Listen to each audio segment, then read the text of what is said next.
Hey everybody, it's Lynn from A Bit of Birdsong. I'm here with the October Daily Journal, my Halloween journal, and also known as the Morgan Le Fay Journal. The last time I recorded was on the 12th. Oh, look what I added. I love the sound of these things together. This is a broken shell that I found when Jason and I were at the beach at the Outer Banks. And that's just a pretty orange bead. It's a glass bead. I love to continue adding things to every part of the journal as I go through. At the end of the month, I will do a complete flip through. So for now, I'm just going to quickly flip over to the 12th and we will pick up where we left off. I've probably added some things to the different pages. Okay, maybe this is where we left off. So you remember this and the butterflies I added. I don't think I've done anything else. Maybe it would be the tiniest thing to this page, but let's go ahead and look at the 13th. I made a little note here. By the 1200s, it had become an accepted idea that Morgan Le Fay was Arthur's sister. So that is one of the transformations that Morgan Le Fay took on, or that you know, was given to her as these stories about Arthur and Morgan evolved. I had already glued this in because I had glued a head on some pages. We've got the little wooden sticker from the Dollar Tree. Sometimes these don't stick very well because they have the one tiny little glue or sticker dot on the back. I go ahead and glue mine down with the tacky glue, and then I put a big clip to hold it into place while it dries if I need to. I did put some alcohol ink over these holes in the page where I did a zigzag stitch here. Sometimes I think that helps to cover up the white that shows through from where the page, it tears the page. The needle punches through and it perforates it, and it can be unsightly in my opinion. So I just sometimes cover it with an ink of some kind. This is a rook card, but I wanted this side to show, of course, 13 is a superstitious number, or people are superstitious about the number 13. I should say it that way. I've continued to add trim to every page.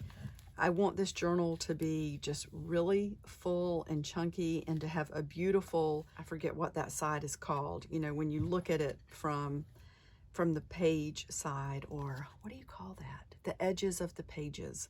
I want it to be really pretty. For the 14th, I had some vintage papers in the workshop, parts of old prints, book pages, and these jumped out at me earlier in the week because of the color. I just tore it into pieces that would allow me to use the birds right here together. This is a tiny piece from one of the napkins that I had bought for Halloween, and I'm probably going to go ahead and make some packs for anybody who wants to do like scary journals, witchy, Halloween, whatever. Even though October is almost over, I've got so much in line with this kind of thing, including all of these beautiful purple leaves.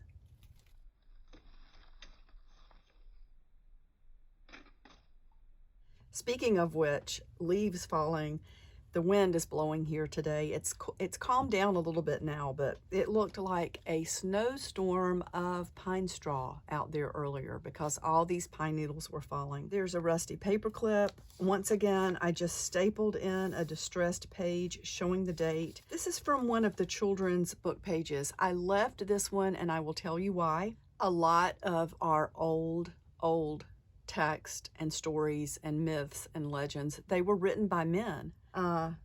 Men were bigger than women in more ways than one, and it's one of the reasons I believe that characters like Morgan take on a more evil characteristic.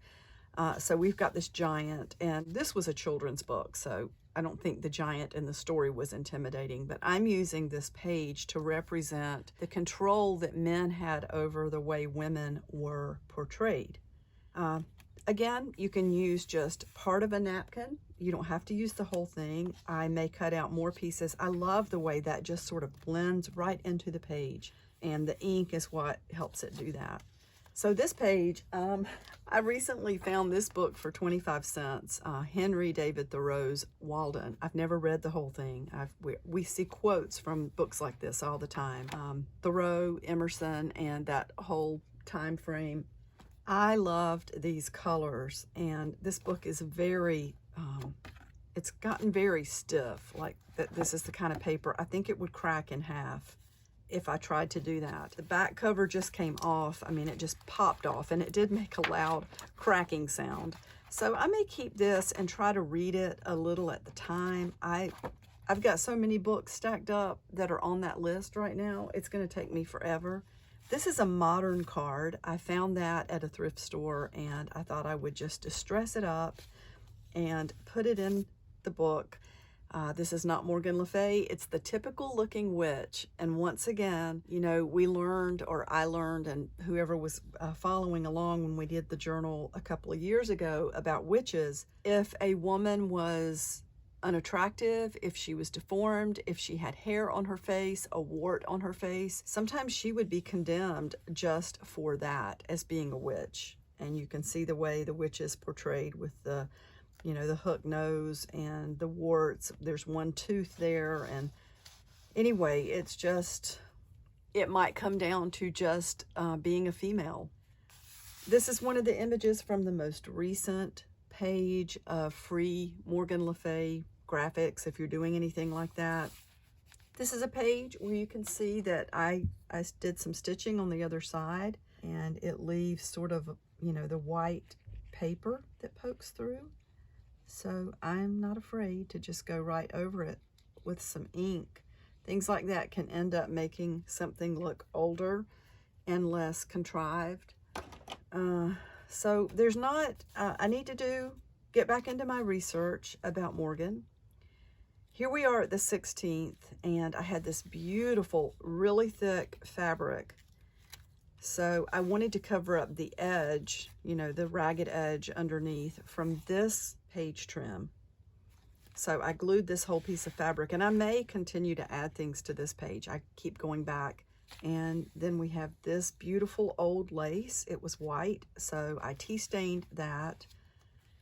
What else? There is some paper packaging tape. You know, it might be a little pricey to buy new. I bought this used, but it has lasted for such a long time. It's really wide, so sometimes I cut the strip in half. And you just wet it with water. I take a paintbrush, and it sticks and it holds. It was meant to, you know, seal up packages, so it's very strong. It's got thread running through it, as you can see. I may add some trim to this. I was letting it dry first because I didn't want to put the sewing machine needle through wet glue.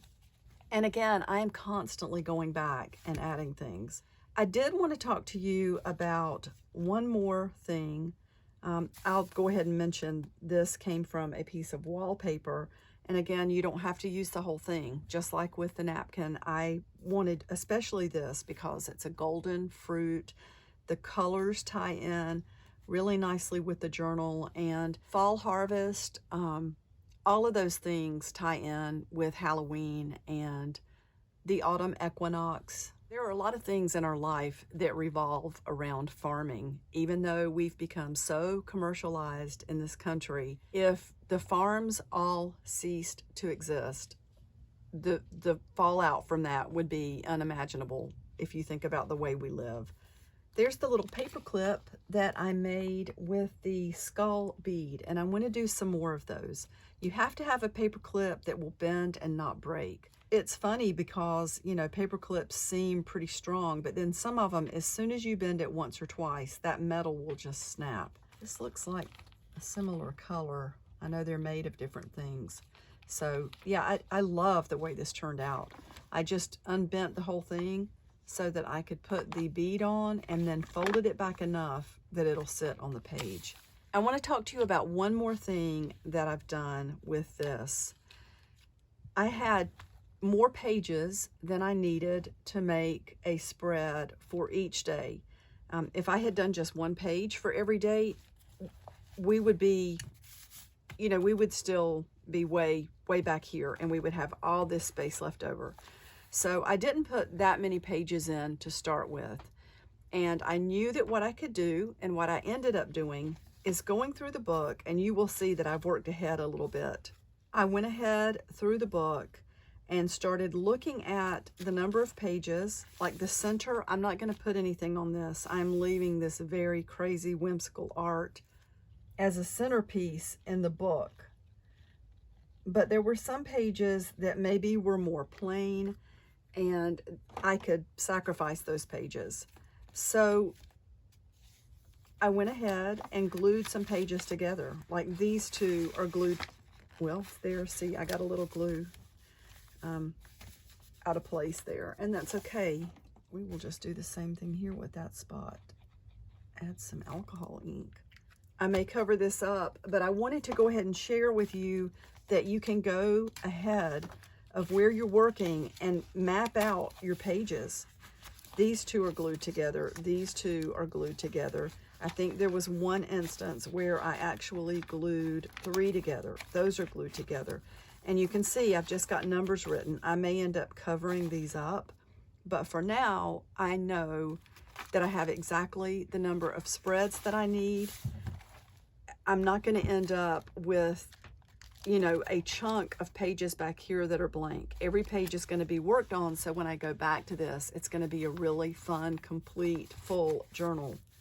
As with the opening page, like this is not a date, this was just the opening page that I did.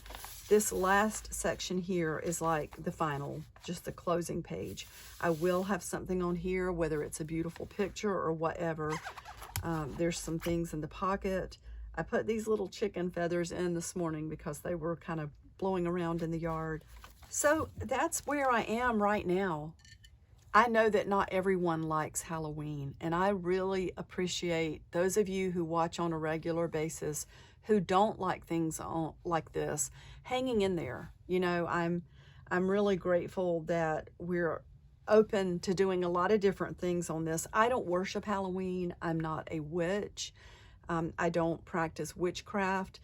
To me, studying the history, you know, if one segment of the population at any point in history could have been or can be called out and tortured and put to death for their beliefs or what they're doing, you know, as long as it's not hurting or killing anybody else, that's really scary. If that can happen or has happened or is happening, it can happen again. So I just think it's good to know history. And I like going back and reading actual old text, not consulting, but like looking at what historians say, experts, people who have studied one thing. This is just a little side note, but when I used to work at Duke, we were able to take classes on campus for a reduced amount, and that was really a privilege. I did for a little while take a class about the Middle Ages, and the instructor, that was her entire focus of study. That was her thesis. That was what she focused on in college and then in her master's and then her PhD. So, you know, we had funneled down into this person who knew so much about one segment of history.